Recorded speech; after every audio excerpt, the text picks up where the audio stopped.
Mansplaining.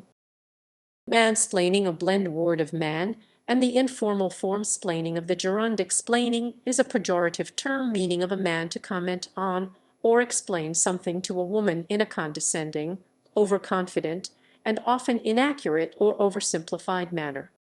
Author Rebecca Solnit ascribed the phenomenon to a combination of overconfidence and cluelessness. Rothman, of The Atlantic, defined it as explaining without regard to the fact that the explainee knows more than the explainer, often done by a man to a woman. In its original use, mansplaining differed from other forms of condescension in that it was said to be rooted in the assumption that a man is likely to be more knowledgeable than a woman.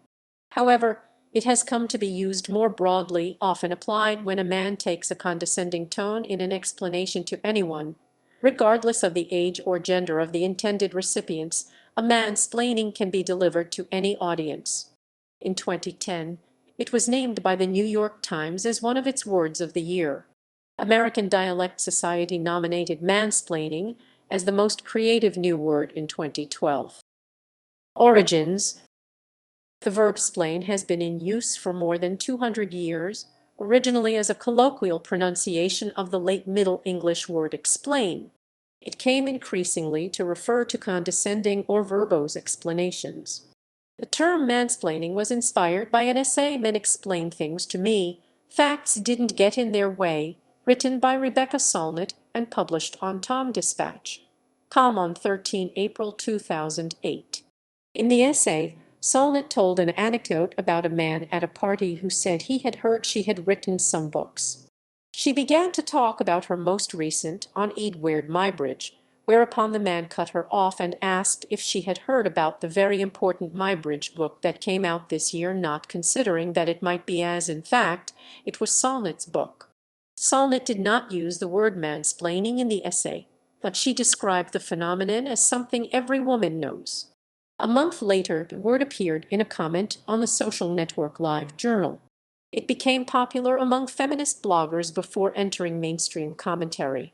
The word was included in 2010 by the New York Times as one of its words of the year, nominated in 2012 for the American Dialect Society's Most Creative Word of the Year honor, and added in 2014 to the online Oxford dictionaries. Solnit later published Men Explain Things to Me 2014, a collection of 7 essays on similar themes. Women, including professionals and experts, are routinely seen or treated as less credible than men, she wrote in the title essay, and their insights or even legal testimony are dismissed unless validated by a man in some countries. She argued that this was one symptom of a widespread phenomenon that keeps women from speaking up and from being heard when they dare, that crushes young women into silence by indicating, the way harassment on the street does, that this is not their world. It trains us in self-doubt and self-limitation just as it exercises men's unsupported overconfidence. In 2018, usage. Journalists have used the word to describe the 2012 Republican presidential nominee, Mitt Romney, President Donald Trump, Governor of Texas Rick Perry, MSNBC host Lawrence O'Donnell, various characters on the HBO drama series The Newsroom, music executive Jimmy Iovine, Australian Prime Minister Malcolm Turnbull, actor Matt. In February 2016, the term sparked an argument between 2 members of a committee of the Australian Senate when Labor Senator Katie Gallagher told Communications Minister Mitch Fifield, "I love the mansplaining. I'm enjoying it." In 2013, Dictionary.com said it was adding both mansplain and the suffix lipfixed splain to its dictionary. Its announcement read in part, "In addition to being creative, this term, particularly the splaining part, has proven to be incredibly robust and useful as a combining form." In 2013, Dictionary.com noted that the meaning of mansplain had changed somewhat since 2009, from intense and serious to casual and jocular, while older splain words still have heavy cultural and political connotations and are often added to the names of politicians. Mansplaining has also engendered parallel constructions such as womansplaining, whitesplaining, right-splaining, and damansplaining. In November 2017, Dr. Jennifer Gunter suggested in the New York Times that the collective noun rash be used for mansplainers, as in a rash of mansplainers, partly because in medicine a rash can be a mild annoyance that goes away and never returns.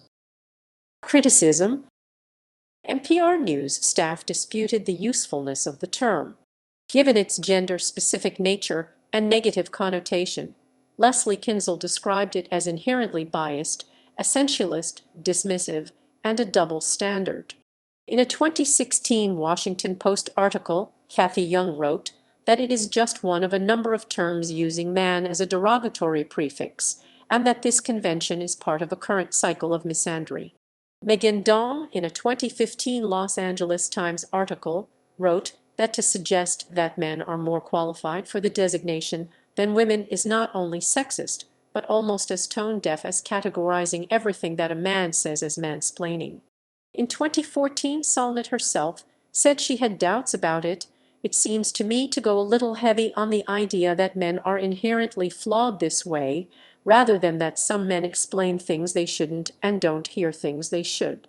As the word became more popular, several commentators complained that misappropriation had diluted its original meaning. Joshua Seeley Harrington and Tom McLaughlin wrote in newspaper The Globe and Mail that the term has been used as an ad hominem to silence debate.